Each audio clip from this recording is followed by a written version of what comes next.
Hi everybody in Gingerbobot land. I'm John Blanco. I am your site curator. We are going to do something very interesting today.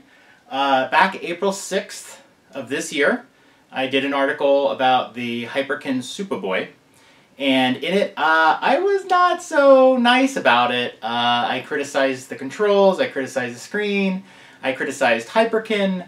It got a lot of play on Reddit. It was one of the most viewed articles on the site, which is very young. So what I want to show here is a SupaBoy I have right here. So the story is that I bought a SupaBoy. I bought it from a retailer on eBay for a pretty good price.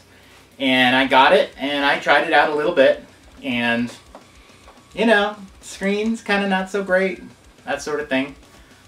So what happened was I took the SupaBoy and I brought it on a trip and I was playing Super Metroid. The problem that I had run into, and I had talked about it in the article, is that when you hit left or right on the D-pad, often it would do a diagonal. Now if you've played Super Metroid, you'll know that if you're running left and your Samus is aiming high, you're going to have a hard time hitting the people in front of you. This was a serious problem. So for a while, I actually had to put the SupaBoy aside and didn't really think about it. One day I came across it and I was thinking, hey, I spent like 70, 80 bucks in this thing.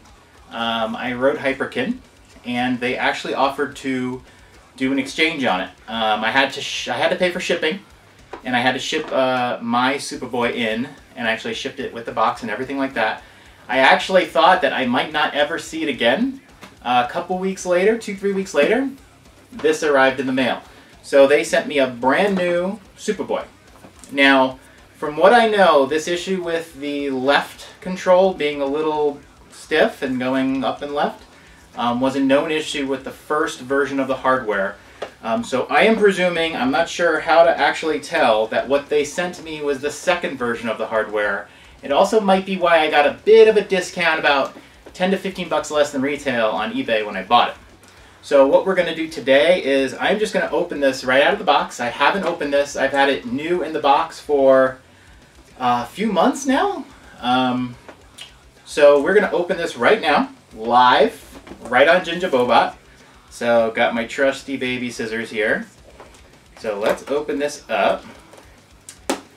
And we are going to see right out of the box, no lies, nothing, how a SupaBoy looks right out of the box.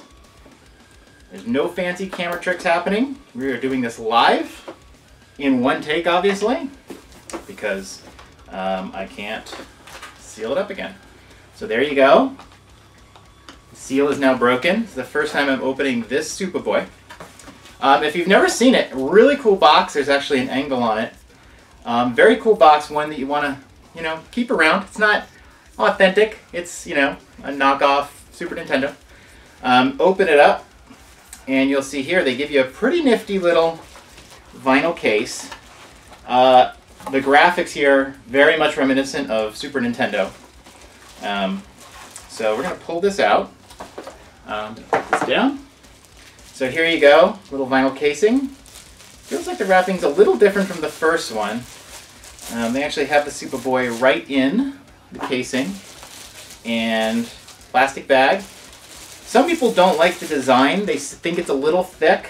If you take a look at it, I mean, this is basically a Super Nintendo controller, but a very thick one. So it looks like it's going to be just a nice feeling controller. It's a little thick, takes a little getting used to, but I actually really love the design. I give Hyperkin super props for it. There's other devices that will play Super Nintendo games. This one I just think it just looks great. The buttons look great, just look exactly like it. Even like the ones on the top have sort of the inset, and these are a little more outset. So very cool. Cartridge will go right on top. So it's a big slot. You have a big cartridge, and right here behind me we have Super Metroid. And then the way you put a cartridge into a Hyperkin, like so, faces towards you. And there you go.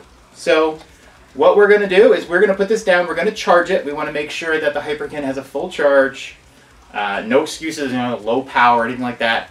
We're going to give it a full charge, and then we are going to play it, and we're going to see if the control issue is fixed and that there's no other issues.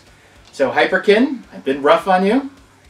Let's see how you do. Did the second version of your hardware, have you made up for it? I would have liked to have seen a recall in the first, but let's see. So here we go. Going to charge it, and we'll be right back and see how it plays.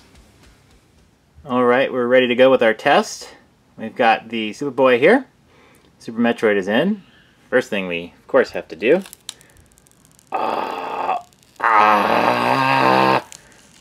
Feels so good.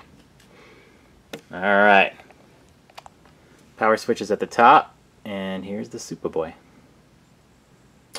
So it looks like it started up. Let's get this volume all the way up. You can see the screen, you know, emulate the Super Nintendo really well. I've never really noticed any issues. Audio is good, video is good. The only difference really with the SupaBoy is that the start and select buttons are both on the left and they're kind of reversed. Start is nearer to the D-pad, probably because most games use start when you're trying to play them. Alright, I'm going to pick one of my save games here, just because I don't want to play through the storyline, which is forced upon you. I'm just checking to make sure buttons are working. Yeah. Alright.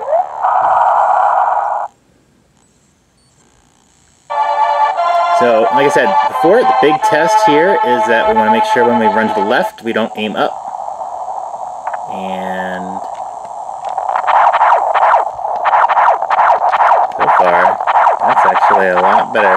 Now let's try doing a diagonal up. We could do that.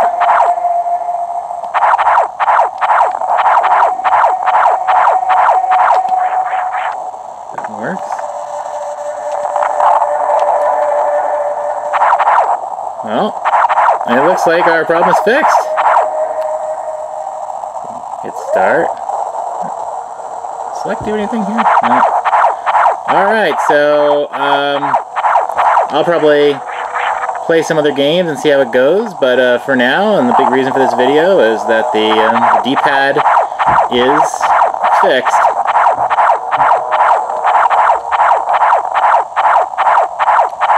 D-pad is definitely fixed, so alright Hyperkin, you redeemed yourself in the second version of the hardware.